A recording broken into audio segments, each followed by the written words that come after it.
An offer or a threat? This morning, millions of federal workers are faced with a choice: stay in their jobs with an uncertain future, or leave the government, leave their jobs with a buyout from the Trump administration. The White House made the offer in an abrupt email to employees with the subject line, "A fork in the road." And the clock is ticking. Federal workers have just over a week to decide if they stay. The administration is making clear their job still might not be there for long. It's part of Trump's push to dramatically shrink the size of government. One federal employee, though, tells CNN that people are stunned, pissed, baffled, and a bit scared. This is also only part of the latest episode of Donald Trump chaos. There's still mass confusion about what programs are really being impacted by President Trump's plan to freeze federal aid. Programs like Head Start, Meals on Wheels, agricultural programs, low-income housing assistance, all in limbo. For now, that freeze, though, is frozen. A federal judge has temporarily blocked the White House move to halt all of these grants and loans. CNN's Elena Treen following all of this. John said it right, an avalanche of developments today. What is the very latest that you're learning, Elena?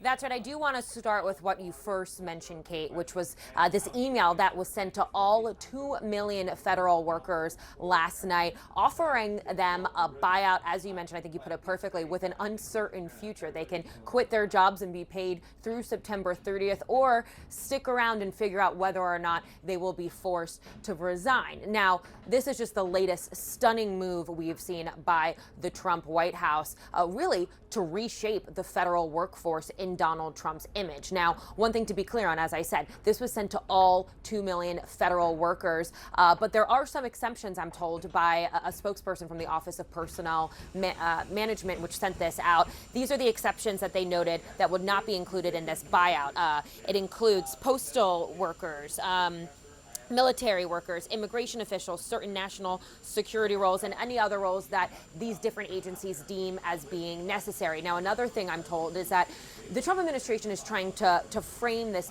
buyout as being an off-ramp for people who do not want to return to work full-time. We know that last week we saw Donald Trump issue a directive that said all people who have flexible schedules, remote schedules, have to come back to work full-time. They're saying this could be a good option for that. But again, this is being offered widespread throughout the government. I do want to read for you just some of what was in that email that was sent to all of these employees last night. It said, quote, "At this time, we cannot give you full assurance regarding the certainty of your position or agency, but should your position be eliminated, you will be treated with dignity and will be afforded the protections in place for such positions." Now, as you mentioned, Kate, as well, workers have until February 6th, which is just a week from tomorrow, to decide whether or not they want to opt for this type of buyout. Now, one other thing as well that's just, can't be lost in this is Elon Musk's involvement. We are told that Musk had long been wanting to do this, and he was very involved in the crafting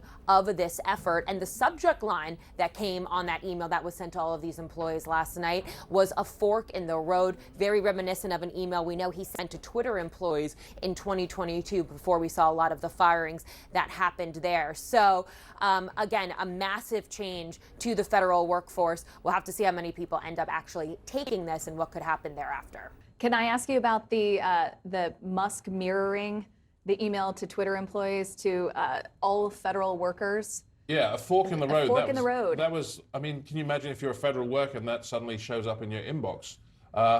Clearly, it's a symptom of his desire to get these government reforms going very quickly, and I guess you could say it's a pretty innovative thing to bring in the corporate solution on manpower and reducing manpower here.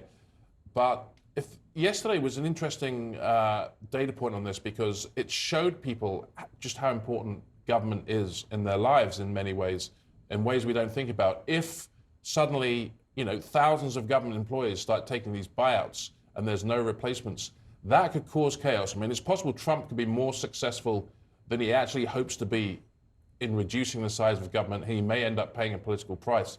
So that's something interesting to watch, I think. He may end up paying an actual price if a lot of people end up taking the buyout. They say that they can save $100 billion, but there might be a lot of people who end up taking that. Would you take it? It's a pretty generous offer. 8 months. It's more generous. Twitter's only 3 months. It's a pretty generous offer, and it's competitive with private sector. Actually, it's not like these guys are getting railroaded here. Well, we'll see if they report out some of that data. We're all very curious.